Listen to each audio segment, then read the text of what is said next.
Alright, so I am back with the violations of the norms with the taboo. So this is the one taboo that I could really think of outside of, well, I guess another moray would be like really being rude and kicking someone from the Skype group. Like whoever is the creator of the group could kick someone from the group so they can never come back. That would be another moray.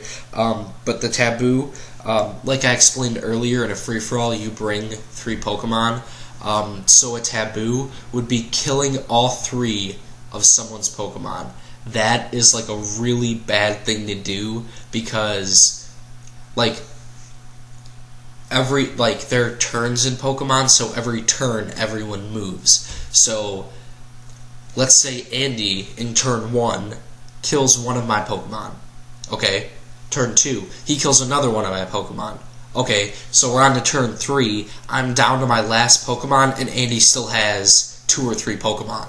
And then if he kills my next Pokemon, then that's just completely ridiculous. Like, I'm already down to my last Pokemon. It's 3 turns into the battle. This is completely ridiculous. You, like, I can't attack you. You have no reason to go for me because I know that if I go for you, you're probably going to kill my last Pokemon, and then I'm going to be out of the battle before I even get to do anything. So the taboo would be killing all 3 of someone's pokes because that gets them out of the battle pretty quickly. And it just sparks, like, rudeness and condescending things, which, go back into the mores and folk ways of, being rude, and then the folk way of, attacking someone for no reason, because, like, Andy is killing all 3 of my Pokemon, and I understand that my Pokemon are most likely going to faint in the battle. Faint, kill are interchangeable. But him attacking my 3 Pokemon makes me perceive it, and as everyone else in the group perceive it, as like a personal attack, not like an attack on my Pokemon because I'm a threat to him. He's just attacking me because he wants to attack me. It's not because my Pokemon are threatening to him. So that's like the only taboo I can think of, because that's like a personal attack on someone for killing all 3 of their pokes. Alright. Next thing. Social group. So what type of group is this? This is a clique. We are a clique, like a subgroup of, the Pokemon community, which is a subgroup of the Smogon community, which is a subgroup of the Pokemon community, and that thing. How does my group relate to other groups, in-groups versus out-groups?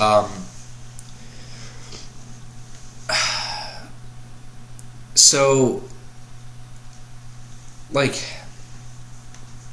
in groups, I guess, like, we don't, like, hate on, like, other groups, really, so, I'm struggling on how to explain this, with in-groups and out-groups. I'll probably elaborate on this more, in the actual PowerPoint, just so I can brush up on the definitions, but we don't feel animosity towards, like, any group or any, like, subgroup. Like, we understand that, like, the YouTubers, the Pokemon YouTubers, who have, like, inspired other people to play, like, there are other subgroups besides our own of Pokemon players, and we don't really feel animosity towards them because at the end of the day, we're just playing a video game, trying to have fun. So there's that. What other group terms apply to your group? I'll probably answer that one more in the PowerPoint too. Roles. What are some of the essential roles in the group? Like I already explained, there's the host of the Skype call, who has the power to add and or kick people from the call, but they themselves can be kicked by the admin, or the creator, rather, of the Skype group. So the Skype group creator or admin, however you want to think about it, essentially holds the most power when it comes to Skype because they can kick, like, as in remove or add people back to the Skype group. So they have power over the host of the Skype call. Now, the host of the Skype call can, affect everyone in the group but the admin. The admin is the admin in the group. They really can't be touched. The next essential role in the group would be a Jenner. This is part of the terminology. In Pokemon, it takes a really long time to get your Pokemon, like having maxed IVs and maxed EVs and getting them perfect. I'm going to move the computer up because it's really dark on me. It's really hard to get your Pokemon to battle standards. So there was this program created in the late 2000s called PokeGen, where you generate Pokemon and inject them into the game, and you would generate them with competitive natures, moves, IVs, EVs. So you would basically just create a Pokemon that's battle ready. You just need to battle with it and then inject it into your game. So as time has gone on and the games have evolved, the Pokemon generation process has evolved too. So that is where the title of Jenner comes from, because you generate Pokemon. And in the past couple of months, it's been possible for anyone to generate Pokemon because a new program came out. But previously, in 2014, a Jenner would basically give away Pokemon for free or to their friends. So they would hold power because, like, if you want a Pokemon, I could give it to you, but you have to throw the next free-for-all. Like, throw as in you have to attack everyone else but me in order for me to give you this Pokemon. So they have, like, manipulative power over people like that. Also with Jenning, like, my friend Andy, like, accidentally messed up moves on a Pokemon that my friend Sam wanted. So that became like a joke, because then ever since then Andy has always gen Pokemon for Sam wrong, just because he messed up that one poke. So Jenners have power over people like that.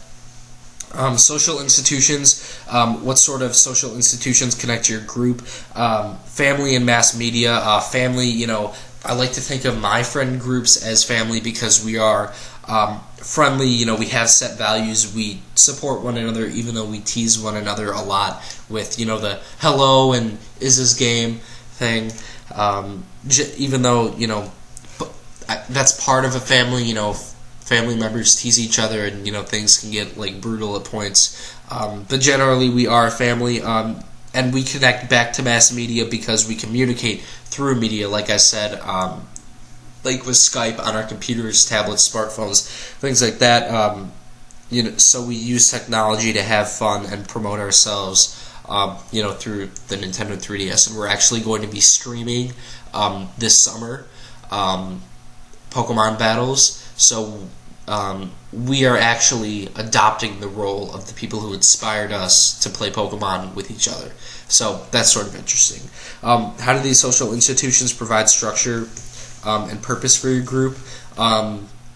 Like I said, with mass media, we want to have fun and promote ourselves. So this is an outlet for us to do that. A lot of the people in the group of friends that I have in my Pokemon cartel are very involved in school, like me. AP classes, hard coursework. So this is one of our outlets that we have. And then, such as family, like, in any family, the people who are the oldest get the most respect. And in terms of my group, the Pokemon Cartel, that's sort of the same thing. So that's sort of emulated, like, I was one of the original 5 people to form this group. So, like, I'm one of the original 5, so, like, I will get, like, props or respect, and people will gen Pokemon for me for free because I'm, like, one of the original 5. And so when the group first started, it was me and then 4 other guys, and then we just started adding people that we found in, streams who wanted a free-for-all, or, adding friends of ours. So one guy, Rory, added his friend Devon, so, friends of friends, things like that. So that's how the social institution of, like, our own personal families adds structure to our own group. So compare and contrast. I will probably explain this a little bit more in the actual PowerPoint. How does your social group compare to other groups in society or our culture? So We are similar to basically the rest of the Pokemon community because we connect through that. We have similar rules, we have similar norms, vocoys, mores, taboos, things like that. And like I mentioned earlier, we are similar to other groups because we are part of an online competitive gaming community like World of Warcraft or Call of Duty, things like that.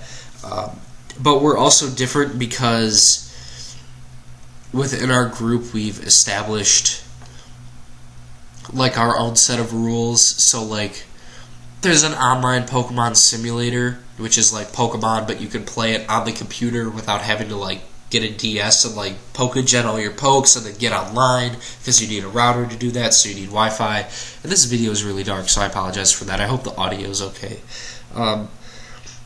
But we're different in the sense that like we set rules like when we go on Pokemon Showdown of what we're gonna do, and we've sort of developed our own slang.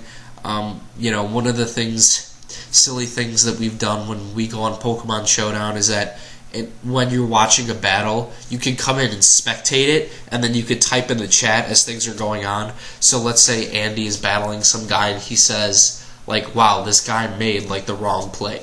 I would type in the chat, quote, wow, this guy made the wrong play because he's stupid, quote, Andy 2015. Like, that's just something really stupid and silly that we do, like purposely misquoting what our friend said just to annoy their opponent so they like leave, and then you can move up the ladder because they forfeit and then you get their points. So things like that. So what groups are you similar to or different from? Like I said earlier, we're similar to the Pokemon streamers, which makes us similar to Smogon, which makes us similar to the entire global Pokemon community as a whole. We're also similar to like other cyber groups, like competitive cyber groups like Call of Duty, World of Warcraft, Dying Light, basically like any interactive game, things like that. And we're just different because we have our own set morals and rules within the group that kind of spin off of other people, but we have our own little norms and things. So overall, I would say that we're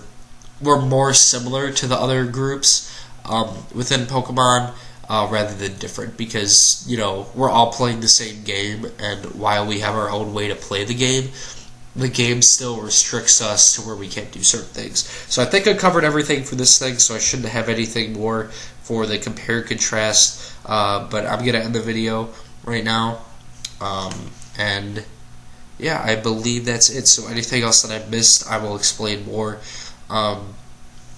in the PowerPoint, and I apologize, even though you'll be seeing this late, if I turn this in later or whatever. I don't know how fast my computer is going to render these videos, because for whatever reason on Google Presentations you can't upload videos unless they're on YouTube or on